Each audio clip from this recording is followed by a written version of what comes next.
ஜெய் சாயிராம். ஜெய் ஜெய் சாயிராம். நம்ம சாய் அன்பர்கள் எல்லாரும் எப்படி இருக்கீங்க? எல்லாரும் நல்லா இருப்போம். ஓம் சாயிராம். வரவேண்டும் நீயே சாயிநாதா, வரம் வேண்டும் நீங்களே சாயிநாதா என்று கூப்பிட்டாயே, என்னிடம் வரத்தை கேட்டு கையேந்தி நின்றாயே. இப்பொழுது உன் சாயப்பா உன்னை நோக்கி வந்திருக்கிறேன். என்ன வேண்டுமோ கேள், கேட்டு கை நிறைய வரங்களை அல்ல அல்ல பெற்றுக்கொள். ஆம் குழந்தையே, நீ எதிர்பார்த்த ஒன்றை நடத்தி தரப்போகிறேன். உனக்கானதை உன்னிடமே வந்து சேர்க்கப் போகிறேன் இந்த மங்களகரமான தை வெள்ளிக்கிழமையில். சாயப்பா உன்னை நோக்கி வந்திருக்கிறேன், வரம் தரவே வந்திருக்கிறேன். சந்தோஷமாக இருக்கிறாயா என் பிள்ளையே? என் அன்பு பிள்ளையே, மனதிற்குள் எத்தனை நாள் என் கஷ்டங்களை புழுங்கி நான் அழுவது என்ற உன் குமுறல் என் செவிக்குள் எப்படி எட்டாமல் இருக்கும்? நான் கஷ்டங்களால் சூழ்ந்து கொண்டு மனவேதனையில் குமுறி கொண்டிருக்கும் என் வார்த்தைகள் உங்களுக்கு விழவில்லையா என்று நீ கேட்ட கேள்வி என் காதில் விழாமல் எப்படி இருக்கும் என் பிள்ளையே? உனது வழிகளெல்லாம் பறந்து போகும். அவைகள் உன்னை முள் போல் குத்தும் அளவிற்கு இருக்கலாம். ஆனால் அவற்றை அகற்ற நான் உன்னிடத்தில் இருக்கிறேன். கஷ்டம் என சொல்லிக்கொண்டு இருப்பதால் நீ எதிர்கொள்ளும் கஷ்டம் மேலும் கடினமாகத்தான் இருக்கும். படிகளில் மேலே அடியெடுத்து வைக்கும் போது உன் கால்களின் வேகத்தை கவனித்துப் பார். அதேபோல் நீ கீழே அடியெடுத்து வைக்கும் போதும் உனது அடிகளை கவனித்துப் பார். இரண்டும் ஒன்று போல்தான் இருக்கும். ஆனால் நீ எடுத்து வைக்கும் அடியில் மேலேயும் கீழேயும் உள்ள வித்தியாசங்கள் இருக்கிறது தானே? வாழ்வில் ஒருவருக்கு வரும் மேலோங்கிய நேரத்தில் அவர்களுக்கு எல்லாம் உயர்வாகத்தான் இருக்கும். அதே போல மேலே ஏறிய அடிகள் மீண்டும் கீழே நோக்கி அடிகள் வரத்தான் செய்ய வேண்டும். அதுதான் வாழ்க்கையின் ரகசியம். வாழ்வில் உயர்வு தாழ்வு ஏற்றம் இறக்கம் எல்லாம் யதார்த்தம்தான், இயல்புதான். ஆனால் அதை புரிந்து கொண்டு நீ எடுக்கும் அடிகளில் உன் பலத்தை சோதிக்கும் அளவிற்கு கடினங்கள் வந்தாலும் அதை தாண்டி நீ அடிகளை எடுத்து வைக்க வேண்டும். அதுதான் நீ வெற்றி அடைவதற்கான வாழ்க்கையின் சூட்சமம். வாழ்கின்ற வாழ்க்கை ஒரு வட்டத்தின் வடிவுதான். அதனுள் நமக்கு நாம் ஈட்டுக்கொள்ளும் அளவுகோல் என்பது நம்மை எச்சரிக்கும் அபாயமணிதான். போகும் அடிகள் சரிதான், அவைகள் உன்னை கொண்டு போகும் திசை சரியானதா என்று உன் மனதில் உனக்கு எழும் எச்சரிக்கை மணியாய் என் குரல் எப்பொழுதும் இருக்கும் என் பிள்ளையே. அந்த வட்டத்திற்குள் மாயை என்ற நிழல் பின்தொடர்ந்தால் உன்னுள் நீ போடும் வட்டத்திற்குள்ளேயே மாயையின் ஆதிக்கம் ஆரம்பிக்கும். அது என்னிடமிருந்து உன்னை தூரப்படுத்தி ஆசைகளை அருகில் கொண்டு வர வைக்கும். அவற்றை தடுக்க உன்னை அந்த வட்டத்திற்குள் இருந்து இழுத்து கொண்டு மேலோங்கி நீ வர வேண்டும். அதற்காக நான் என் கைகளை உனக்கு தருகிறேன். என் பலத்தின் மொத்தமாக உன்னிடம் காண்பாய். காலங்களும் நேரங்களும் தான் பதில் சொல்லுவது என்று உனக்கு நான் கூறுவதன் காரணம் புரிகிறதா? உனது பொறுமையும் நம்பிக்கையும் சகிப்புத்தன்மையும் நிலைத்து நிம்மதியான வாழ்வை உருவாக்குவதற்காகத்தான் என்றும் என் அரவணைப்பில் வளர்த்து நான் உன்னை வாழ வைத்து கொண்டிருக்கிறேன். எல்லா செல்வ வளங்களையும் பெற்று சீரும் சிறப்புமாய் நிம்மதியான மகிழ்ச்சியான வாழ்க்கையை நீ சர்வ நிச்சயமாக வாழ்வாய். இது உன் சாயப்பா உனக்கு தரும் சத்திய வாக்கேதான். மனபாரம் தாங்காமல் தவித்து கொண்டிருக்கிறோமே என்று நினைக்காதே. உன் மனம் சந்தோஷப்படும் அளவிற்கு நல்ல நிகழ்வுகள் உன் வாழ்வில் நடப்பதற்காகத்தான் இந்த ஒரு சோதனை வந்திருக்கிறது என்பதை தீர்க்கமாக புரிந்து கொள். துயரங்களை சந்திக்கிறோமே என்று வருந்தாதே. அந்த துயரங்களோடு எதிர்த்து போராடு. என்னுடைய உதவி உனக்கு எப்பொழுதுமே இருந்து கொண்டே இருக்கும். எல்லாம் நமக்கு எதிராக நடந்து கொண்டே இருக்கிறதே என்று வருத்தப்படாதே. மறுகணமே எல்லாம் சரியாவதை நீயே உணர்ந்து கொள்வாய். நான் ஒளி ரூபமாக உன் முன்னே இருப்பேன். கொடுக்க வேண்டிய சமயத்தில் எல்லாம் உன்னிடம் கொண்டு வந்து சேர்ப்பேன். உடைந்த உன் மனதை சரி செய்வேன் உன் சாயி தேவா. உன் வாழ்க்கையில் மிகப்பெரிய மாற்றம் நிகழப்போகிறது, நிகழத்தான் போகிறது. எது வந்தாலும் எதிர்த்து நின்று போராடு. அனைத்தும் நடப்பது அனைத்தும் நன்மைக்கே என்பதை தீர்க்கமாக நம்பு. அனைத்திற்கும் பாதுகாவலனாக, சாட்சியாக நான் எப்பொழுதுமே உன் அருகில் இருந்து கொண்டே இருக்கிறேன். கவலையோடும் கண்ணீரோடும் வரவேண்டும் நீயே சாயிநாதா, வரம் தேட வேண்டும் சாயிநாதா என்று கூப்பிட்டு கொண்டே இருக்கும் என் பிள்ளையோடு உன்னப்பா பேச வந்திருக்கிறேன். வரங்களை அள்ளி அள்ளி கொடுக்கவே நான் வந்திருக்கிறேன். உனக்கு தேவையானது என்னவோ, எதை கொடுத்தால் சந்தோஷமாக இருப்பியோ என்று நான் யோசித்து அதை உன் வாழ்க்கையில் சேர்த்து கொண்டே இருப்பேன். இது உன் சாயியின் வாக்கு. உன் எதிர்காலம் சர்வ நிச்சயமாக மாறும். நான் அதை மாற்றியமைப்பேன். உன் சாயப்பா உனக்காகவே கொடுக்கும் பரிசு இதுதான். உன்னுடைய அன்பை அலட்சியம் செய்தால் அதற்கான நிலையை அவர்கள் நிச்சயமாக அடைவார்கள். நான் உனக்காக அன்பை பொழிய, பாசத்தை கொடுக்க எப்பொழுதும் உன் அருகிலேயே இருந்து கொண்டிருக்கிறேன் என்பதை மறந்து விடாதே, மறுத்தும் விடாதே. உன் வாழ்க்கை என் கையில் இருக்கிறது குழந்தையே. கவலைக்கான மாபெரும் வெற்றியை நான் உன்னை நோக்கி கொடுத்து கொண்டே இருப்பேன். நீ என்னுடைய பொக்கிஷம், நான் தேடி கண்டுபிடித்த பொக்கிஷம் நீ. உனக்கு நல்லது செய்யாமல் வேறு யாருக்கு நல்லது செய்ய போகிறேன்? நடப்பது என்ன என்று தெரியாமல் அப்பாவியாக இருக்கிறாய். நடக்கப் போவதும் என்ன என்று தெரியாமல் குழம்பிக் கொண்டிருக்கிறாய். அதனால்தான் வரவேண்டும் நீங்களே சாயிநாதரே என்று எப்பொழுதும் என்னை கூப்பிட்டு கொண்டே இருக்கிறாய். வரவேண்டிய நேரத்தில், கொடுக்க வேண்டிய சமயத்தில், தீர்க்க வேண்டிய நேரத்தில் எல்லாம் உனக்கு சுபமாக நடக்கும், சுகமாகவும் இருக்கும்.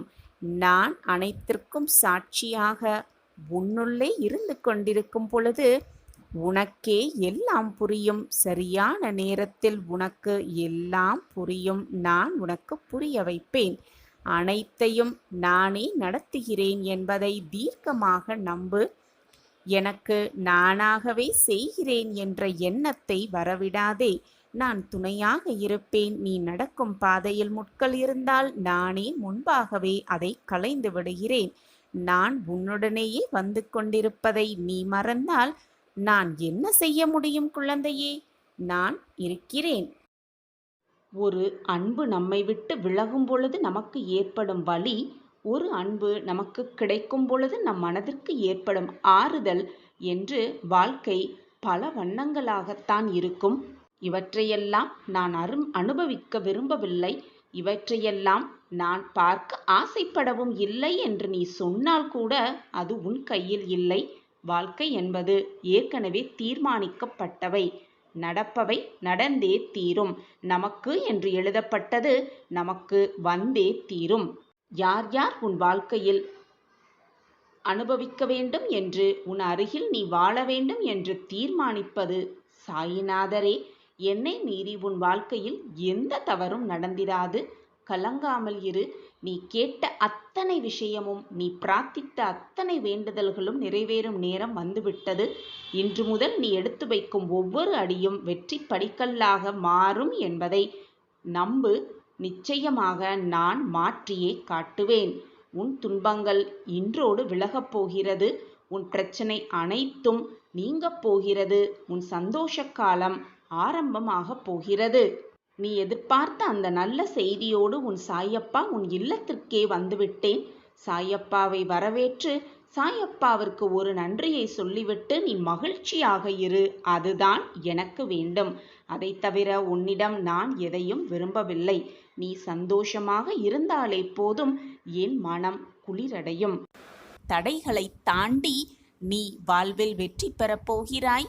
நான் அதை உனக்காகவே பரிசாக அளிப்பேன். உன்னுடைய இந்த நிலைமையை பார்த்து நீ கவலைப்படாதே. இப்பொழுதுதான் இந்த நிலைமையில்தான் நீ என்னோடு மிக நெருக்கமாக இருக்க முடியும். நான் உன்னிடம் மிக நெருக்கமாகவும் பழக முடியும். அதனால் தனிமையாக இருக்கிறோமே என்று வருத்தப்படாதே. உனக்கான வாய்ப்புதான் இந்த தனிமை. நீ என்னோடு நெருங்கி பழகுவதற்கும் நான் உன்னோடு நெருக்கமாக இருப்பதற்கும் இந்த தனிமைதான் காரணமாகவே இருக்கிறது. உன் கண்களுக்கு முன்பாக நான் உன்னோடு அமர்ந்து கொண்டிருக்கிறேன். நீ திரும்பும் திசையெல்லாம் நான் உன்னோடு இருந்து கொண்டுதான் இருக்கிறேன். உன் கண்கள் காணும் அனைத்து ஜீவராசிகளின் உள்ளாகவும் நான் நிறைந்து இருக்கிறேன். ஏன், ஏதாவது ஒரு ரூபத்தில் வந்து உனக்கு நான் காட்சியும் தந்து கொண்டுதான் இருக்கிறேன். நிழலாக நான் எப்பொழுதும் உன்னை தொடர்ந்து கொண்டுதான் இருக்கிறேன். நான் உன்னோடு இருக்கும் வரை, நிழலாக உன் அருகில் இருக்கும் வரை, என் பார்வை உன் மீது இருக்கும் வரை உனக்கு ஏன் குழப்பமும் போராட்டமும்? உன் மனதில் தேவையில்லாததை போட்டு குழப்பிக்கொண்டே இருக்காதே. நீ வருந்துவதாலும் கவலைப்படுவதாலும் எந்த பிரயோஜனமும் ஆகப் போவதே இல்லை. எதுவுமே உனக்கு நல்லதாக அமையப் போவதும் இல்லை. நடப்பது நடந்தேதான் தீரும். நீ கவலைப்படுவதாலோ கண்ணீர் சிந்துவதாலோ ஏதாவது மாறிவிடப் போகிறதா? மாற்றம் வரவே வராது என்று சிந்தித்துப் பார். உன் கவலையும் வீண், உன்னுடைய கண்ணீரும் வீணாகத்தான் இருக்கும். எனவே வருவது வரட்டும், போவது போவட்டும், நடப்பது நடக்கட்டும் என்று இருந்துவிட்டு போ. வாழ்வாவது நிம்மதியாக இருக்குமே. அனைத்தையும் என் பாதத்தில் வைத்துவிட்டு சந்தோஷமாக இரு, நிம்மதியாக இரு. அனைத்தையும் நான் பார்த்து கொள்கிறேன். என் மீது பாரத்தை வைத்துவிட்டு அதன் பிறகு உன் வாழ்வில் என்ன நடந்தாலும் என்னதான் நடந்தாலும் அதற்கு உன் சாயப்பா நானே பொறுப்பு. நடக்கும் எதற்கும் நான் பொறுப்பாளியாகவே மாட்டேன். நடப்பது எல்லாம் அப்பாவின் பார்வையில்தான் நடக்கிறது என்று முழு நம்பிக்கையையும் என் மீது வைத்துவிட்டால் உன் வாழ்வில் நடப்பது அனைத்திற்கும் நானே பொறுப்பு. நானே காரணக்கர்த்தாவாகவும் ஆகிவிடுகிறேன். எதற்குமே வீணாக குழம்பாதே. நடந்து கொண்டிருப்பதற்கும் இனி நடக்கப் போவதற்கும் நமக்கும் எதற்கும் சம்பந்தமே இல்லை என்ற அளவில் உன் மனதை மாற்றிக்கொள். உன் மனதை தேற்றிக்கொள். அப்பொழுதுதான் உன் மனம் நிம்மதியாக இருக்கும், சந்தோஷமாக இருக்கும், வாழ்வும் நிம்மதியாகவே இருக்கும். அப்படி இருந்து பார். இனம் புரியாத ஒரு அமைதி உன் மனதில் உண்டாகும். இனம் புரியாத ஒரு நிம்மதி உன் வாழ்வில் வந்து நிறையும். ஒன்றை நன்றாக புரிந்து கொள் என் பிள்ளையே. சிறிய தவறுக்காக மற்றவரை ஒருவரை விட்டு நீ விலகாதே. அது உனக்கே மிகப்பெரிய தவறாகிவிடும். என் கண்கள் எப்பொழுதும் உன்னை பார்த்து கொண்டிருக்கும் பொழுது உனக்கு எந்த தீங்கும் எந்த தீமையும் நெருங்காது. நெருங்கவும் நான் விட்டுவிட மாட்டேன். என்னுடைய பார்வையால் நீ 8 திக்கிலும் பாதுகாக்கப்படுகிறாய். நம்பிக்கை இல்லாதவனுக்கு எந்த இறைவனும் துணை இருப்பதே இல்லை. எந்த இறைவனை வேண்டினாலும் அவனுக்கு எந்த நல்லதும் நடக்கப் போவதும் இல்லை. உன்மேல் முதலில் நம்பிக்கை வை. உன்னை படைத்த இறைவன் மேல் முழு நம்பிக்கை வை. உன் வாழ்வில் மாற்றத்தக்க அதிசயங்களை நிச்சயமாக அந்த இறைவனே உனக்கு கொடுப்பார். தன்னம்பிக்கையோடு இருப்பவனுக்கு எந்த இடத்தை பார்த்தாலும் பயமே இருக்காது. தன்னம்பிக்கையோடு இரு. எல்லா திசையிலிருந்தும் நான் என்னை கவனித்துக் கொண்டுதான் இருக்கிறேன். என் பார்வை எப்பொழுதும் உன் மீதுதான் இருக்கிறது. நாள், கிழமை, பூஜை அனைத்துமே எனக்கு முக்கியமே அல்ல. நன்றாக சிந்தித்துப் பார் என் குழந்தையே. குறிப்பிட்ட அந்த நபருக்கு நாம் எந்த தீங்கும் செய்திருக்கவே மாட்டோம். ஆனால் தொடக்கத்திலிருந்து நம்மை எதிரிகளாகவே அவர்கள் பாவித்து நமக்கு எதிராகவே அனைத்து காய்களையும் நகர்த்தி கொண்டே வருவார்கள். நமக்கு கஷ்டங்கள், சங்கடங்கள், சோதனைகள், மன வருத்தங்கள் இப்படி அனைத்தையுமே ஒவ்வொன்றாக தந்து கொண்டே இருப்பார்கள். எந்த ஒரு காரணமுமே இல்லாமல் நமக்கு எதிராகவே அனைத்து காரியங்களும் செய்து கொண்டே இருப்பார்கள். இப்படி எல்லோர் வாழ்விலும், உன் வாழ்விலும் சரி, யார் வாழ்விலும் சரி, இந்த உலகத்தில் உள்ள அனைவரது வாழ்விலும் சரி, ஏதாவது ஒரு எதிரி, இப்படியாப்பட்ட துரோகி இருக்கத்தான் செய்வார்கள். குழந்தையே, அப்படியாப்பட்ட உன்னுடைய எதிரிகளிடம் நீ அதிகமாக கோபப்படுகிறாய். அப்படி இல்லையென்றால் அந்த எதிரிகளிடம் இருந்து தைரியமாக பேசிவிட்டு பின்னால் வந்துவிட்டு அதிகமாக அழுது கொண்டிருக்கிறாய்.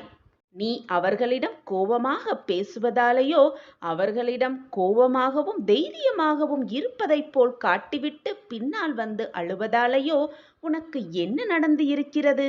யோசித்துப் பார். குழந்தையே, ஒன்றை நன்றாக புரிந்து கொள். நம்மளுடைய பயமும் கவலையும் கண்ணீருமே எதிரிகளின் பலமாக மாறிவிடுகிறது. அப்படி மற்றவர் மேல் நீ கோவப்பட உன் மூளை அப்படியே நின்றுவிடும். எதை பற்றியுமே யோசிக்க உன் மனது செயல்படவே படாது. அந்த நேரத்தில் உன்னுடைய எதிரி வெகு சுலபமாக உன்னை தோல்வியடைய செய்து விடுவார். எனவே உன் துரோகி, உன் எதிரி உனக்கு என்ன செய்தாலும் அதை பார்த்து பயப்படாமல், கோபம் கொள்ளாமல், கண்ணீர் சிந்தாமல், அவ்வளவுதான் போய்விட்டது என்று உன் மனதால் கூட நினைக்காமல் உன் துரோகியையும் உன் எதிரியையும் பார்த்து ஒன்றே ஒன்று செய்து விடலாம். அதுவென்னவென்றால் புன்னகைத்தான். கர்வமாக, மிக தைரியமாக உன் முகத்தை மிக ஆனந்தமாக வைத்துக்கொண்டு உன் எதிரியை பார்த்து ஒரு புன்னகை செய். அப்பொழுது அந்த பயம், அந்த கோபம், அந்த வெறுப்பு, அந்த சங்கடம் எல்லாம் உன் எதிரிக்கு வந்துவிடும். நிச்சயமாக உன்னை தாக்கவே தாக்காது. உன் எதிரிகளிடம் எப்பொழுதுமே நீ சந்தோஷமாக இருக்குமாறு காட்டிக்கொண்டாலே போதும், உன்னை நெருங்க யாருமே பயப்படுவார்கள். நீ போகும் பாதையிலெல்லாம் முட்கள் உன் காலை பதம் பார்த்தது. அந்த முட்கள் உன் கால்களில் குத்தாமல் இருந்தால் நீ எப்பொழுதும் மேலே பார்த்து அண்ணாந்து பார்த்துதான் நடந்து கொண்டே இருந்திருப்பாய். கீழே குனிந்து உன் பாதை எப்படி இருக்கிறது என்று கூட நீ பார்த்திருக்க மாட்டாய். அந்த முட்கள் உன் பாதத்தை பதம் பார்த்ததினால்தான் அந்த இடத்திலிருந்து உன் பாதை எப்படி இருக்கிறது என்பதை நீ கவனிக்க ஆரம்பித்திருக்கிறாய். அந்த முட்கள் உனக்கு சிறு வழியை தந்திருக்கலாம். ஆனால் அது கற்றுத்தந்த பாடமோ ஏராளம். உன் வழி எப்படி இருக்க வேண்டும், நீ எப்படி திறம்பட செயல்பட வேண்டும், எப்பொழுதுமே கூர்ந்து கவனிக்க வேண்டும். உன் வாழ்க்கையில் நீ வெற்றி அடைவதற்கான அனைத்தையும் எப்படி கவனமோடு செய்ய வேண்டும் என்பதை சிந்திப்பதற்காகவே அந்த சிறு வழியை தாங்கிக் கொண்டுதான் இருக்க வேண்டும். தாங்கினால்தான் வெற்றிக்கான இலக்கை மிக சுலபமாக அடையலாம். கீழே படுகுழி கூட இருக்கலாம் என்பதை அந்த சிறு முட்கள் மூலம் நீ அறிந்து கொண்டிருக்கிறாய், புரிந்து கொண்டிருக்கிறாய், பாடம் கற்றுக்கொண்டிருக்கிறாய். அதற்காகத்தான் இந்த நிகழ்வுகளை நான் உனக்காக காண்பித்தேன். நிச்சயமாக உன் வாழ்வில் நீ ஜெயிப்பாய் குழந்தையே. உனக்கு வழி கொடுப்பது உன்னுடைய மனதையும் உடலையும் சுத்தப்படுத்துவதுதான். அதற்காகத்தான் வழியை நான் கொடுக்கிறேன். உனக்கு உன்னால் பொறுத்து கொள்ளக்கூடிய வழியை தான் உன் சாயப்பா கொடுப்பேன். என்னை முழுமையாக நம்புகிறாயல்லவா? எதற்குமே கலங்காதே. உன்னால் எதையுமே சாதிக்க முடியும். உன்னை நிச்சயமாக சிம்மாசனத்தில் அமர வைப்பேன் உன் சாயிநாதா. என் மேல் பாரத்தை எல்லாம் சுமத்திவிடு. உன் பாரத்தை நான் சுமக்கிறேன். உனக்காக அனைத்தையும் எண்ணி எண்ணி நினைத்து செய்து கொண்டிருக்கும் உன் சாயப்பா இதை செய்யாமல் விடுவேனா? நிச்சயமாக என் பிரியமான கண்மணிக்காக செய்வேன், செய்து முடிப்பேன். உன் விதியை நான் மாற்றி காட்டுவேன். உன் போராட்ட வாழ்வு எல்லாம் ஒரு முடிவுக்கு வந்துவிட்டது. உனக்கான விடியல் இனிதே துவங்குகிறது.